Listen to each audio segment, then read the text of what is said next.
السلام علیکم ناظرین، میں محمد اسلم حسین سیاست کی خبروں میں آپ سب کا استقبال کرتا ہوں۔ مرکزی وزیر داخلہ امت شاہ نے لوک سبھا میں کہا ہے کہ حکومت نے اگست 2019 میں آرٹیکل 370 کی برخاستگی کے بعد سے جموں کشمیر میں ان لوگوں سے زیادہ کام کیا جنہوں نے کئی نسلوں تک حکومت کی۔ اس کے ساتھ ساتھ انہوں نے یقین دلایا کہ مرکز مناسب وقت پر مرکزی زیر انتظام علاقے کو مکمل ریاست کا درجہ دے گی۔ جموں کشمیر تنظیم جدید ترمیمی بل پر بحث کا جواب دیتے ہوئے شاہ نے یہ دعویٰ کرنے کے لیے بعض اپوزیشن ارکان کی مذمت کی۔ مجوزہ قانون خطے کو دوبارہ ریاست کا درجہ دینے کی امیدوں کو ختم کرتا ہے۔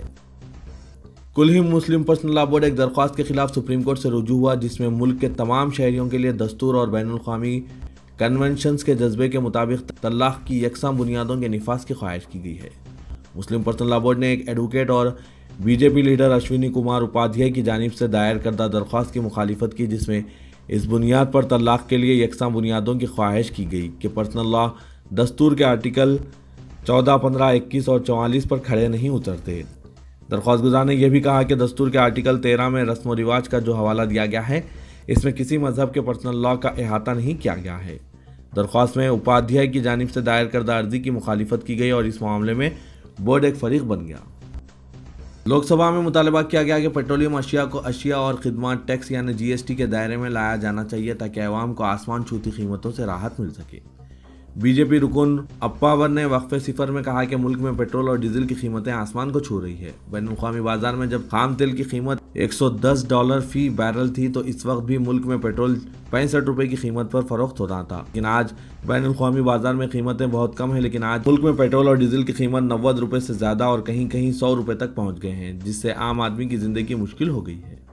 انہوں نے کہا کہ ملک میں ریفائنڈ آئل کی قیمت تقریباً 28 روپے ہے، جبکہ 62 روپے سے زیادہ مرکز اور ریاستوں کے ٹیکس اور سیس لگ رہے ہیں۔ انہوں نے کہا کہ حکومت پیٹرول اور ڈیزل کو جی ایس ٹی کے تحت لائے تاکہ ملک میں 50 روپے کی قیمت پر پیٹرول دستیاب ہو اور لوگوں کی زندگی کو آسان بنایا جا سکے۔ مرکزی وزیر قانون روی شنکر پرساد نے راجیہ سبھا میں ایک سوال کے جواب میں کہا کہ اسلام یا عیسائیت قبول کر لینے والے دلت کو ریزرویشن کا فائدہ نہیں مل سکتا۔ دھرم پریورتن کے بعد وہ درجہ فہرست ذاتوں کے لیے محفوظ حلقہ یعنی ایس سی سے پارلیمانی یا اسمبلی الیکشن بھی نہیں لڑ سکتا۔ دہشت گرد گروپ جیش محمد کی ذیلی تنظیم جیش مصطفیٰ کے سربراہ ہدایت اللہ ملک نے، جسے جموں سٹی سے 6 فروری کو گرفتار کیا گیا تھا، تحقیقاتی عہدیداروں کے سامنے چونکا دینے والے انکشافات کیے ہیں، جس سے جموں کشمیر اور دہلی کے سیکورٹی اداروں میں ہلچل مچ گئی ہے۔ ہدایت اللہ ملک کو جموں کے سنجونی علاقے سے 6 فروری کو گرفتار کیا گیا تھا۔ اعلیٰ ذرائع کے موجب اس نے تفتیشی عہدیداروں کو بتایا کہ وہ دہلی کے سردار پٹیل بھون میں مشیر قومی سلامتی اجیت ڈوئل کے دفتر کی کامیاب ویڈیو ریکی کر چکا ہے۔ اس نے بتایا کہ اس نے یہ ریکی اپنے پاکستانی آقاؤں کے حکم پر کی جنہوں نے اسے اس کی ہدایت دی تھی، کیونکہ دہشت گرد ہندوستان میں بعض بڑے وار کرنا چاہتے ہیں۔ اجیت ڈوئل ملک کے ان چند افراد میں ایک ہیں جن کی سیکورٹی کافی سخت ہوتی ہے۔ دائیں بازو کی تنظیم شری رام سینا نے 14 فروری کو ویلنٹائن ڈے کے جواب میں ماتا پتا پوجا منا رہے ہیں۔ تنظیم کے ارکان کو ریاست کے ان مختلف حصوں میں تعینات کر دیا گیا جہاں ویلنٹائن ڈے تقاریب کے نام پر سرعام بے حیائی کے امکانات رہتے ہیں۔ تنظیم کے صدر پرمود متعلق نے میڈیا کو بتایا کہ ہر سال ہم ریاست بھر میں ماتا پتا پوجا کا اہتمام کرتے ہیں۔ ہم یہ پروگرام 50 تا 60 مقامات پر کر رہے ہیں۔ شدت پسند تنظیم کے صدر نے کہا کہ عام مقامات پر بے حیائی کو روکنے pubs, bars, malls, ice cream parlour جیسے ممکنہ مقامات پر تنظیم کے رضاکار موجود ہیں۔ انہوں نے نشاندہی کی کہ تاہم تنظیم کے ارکان قانون کو اپنے ہاتھ میں نہیں لیں گے اور ایسے واقعات کو روکنے پولیس کے ساتھ مل کر کام کر رہے ہیں۔ یہ دعویٰ کرتے ہوئے کہ ملک میں کووڈ-19 ٹیکہ اندازی کا عمل مکمل ہونے کے لیے 10 سال درکار ہوں گے، ترنمول کانگریس کے سینئر لیڈر ابھیشیک بنرجی نے آج مرکزی وزیر امت شاہ پر متواتر برادری کے ارکان کو شہریت فراہم کرنے کی آس دلا کر گمراہ کرنے کا الزام عائد کیا۔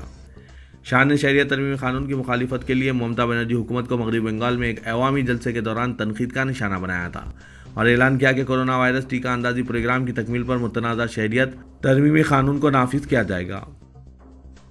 ترنمول کانگریس کے رکن پارلیمنٹ مہوا مترا نے اپنے ایک ٹویٹ کے ذریعے دعویٰ کیا ہے کہ ان کی نگرانی کی جا رہی ہے۔ مغربی بنگال کی کرشنا نگر حلقے کی نمائندگی کرنے والی رکن پارلیمنٹ کو مراج شکنی کا سامنا ہے۔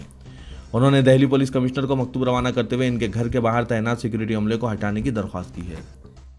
سعودی عرب میں قومی مرکز برائے متبادل طب کی طرف سے جاری کردہ ایک بیان میں کہا گیا ہے کہ مملکت میں جدید طریقے علاج کے ساتھ ساتھ روایتی علاج کے طریقوں اور طب نبوی کے تحت حجامہ کی تربیت دینے کا عمل بھی جاری ہے۔ سعودی قومی ادارے کے مطابق سال 2020 کے دوران طبی عملے سے تعلق رکھنے والے ڈاکٹروں اور نرسوں سمیت 944 افراد کو ہجامہ کپنگ کے طریقہ علاج کی تربیت دی گئی۔ ہجامہ کی ٹریننگ حاصل کرنے والوں میں 391 ڈاکٹر، 286 فزیوتھراپسٹ، 181 نرسز اور 86 دیگر طبی شعبوں سے تعلق رکھنے والے افراد کو ٹریننگ دی گئی۔ متبادل طب مرکز نے بتایا کہ دوسرے طبی اداروں اور متعلقہ شعبوں کے ساتھ مل کر سیاحتی علاج مرکز کے اہداف اور منصوبوں کا حصہ ہے۔ مرکز اس طریقے علاج کو معیاری سطح پر لے جانا اور قابل اعتماد متبادل طب کے طور پر پیش کرنے کی کوشش کر رہا ہے۔ TRS کے رکن پارلیمنٹ ڈاکٹر رنجیت ریڈی نے مرکزی وزیر داخلہ امت شاہ اور مملکتی وزیر داخلہ کشن ریڈی سے ملاقات کرتے ہوئے تلنگانہ کے وقار ضلع کو چار مینار زون میں شامل کرنے کی درخواست کی۔